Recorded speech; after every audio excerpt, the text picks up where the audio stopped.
करते हैं न्यूमरिकल के साथ आंतरिक प्रश्न, क्योंकि पाठ खत्म होने के बाद आंतरिक प्रश्न लगाया जाता है। तो जो पहला सवाल है उसके बारे में बात करते हैं हम। पीएच बराबर 12, पी ओएच बराबर 2। अगर इसको हम ओएच में ओएच माइनस में कन्वर्ट करेंगे तो इसका 10⁻²मान होगा। ठीक, उसके बाद सोडियम हाइड्रोक्साइड की मोलरता बराबर होता है W/M/V, जहां क्वेश्चन में दिया गया है NaOH का मान जो होता है 10⁻² होता है, और ये W का मान मुझे ज्ञात करना है। सोडियम हाइड्रोक्साइड की अणुभार जो होता है एटॉमिक मास 40 होता है, और इसका आयतन जो है 1 लीटर होता है। कितना होता है? 1 लीटर होता है। इसको हम हल करेंगे 40 से कम 40। उसके बाद 40 को जो हम 10⁻² से गुणा करेंगे तो 40 × 10⁻² हो जाएगा। W को 1 से गुणा करेंगे तो W होगा। ठीक, उसके बाद पुनः इसको हम यहाँ 10⁻² प्लस में माइनस में जब इधर लाएंगे हम बराबर की साइड में, जो इसका चिन्ह चेंज हो जाएगा, प्लस में हो जाएगा। उसके बाद 10⁻² का मतलब होता है 100। 10⁻² का मतलब क्या होता है? 100। और जब हम 40 को 100 से भाग करेंगे तो 0 पॉइंट कितना आएगा? 4 आएगा।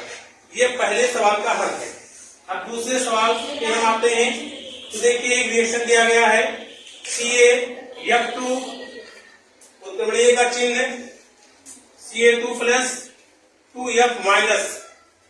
जब हम कैल्शियम डाइफ्लोराइड के साथ क्रिया कराते हैं तो Ca2 प्लस और 2 क्लोराइड आयन प्राप्त होता है, जिसका मान है CaF2 का मान 2 × 10⁻⁴ मोल प्रति लीटर।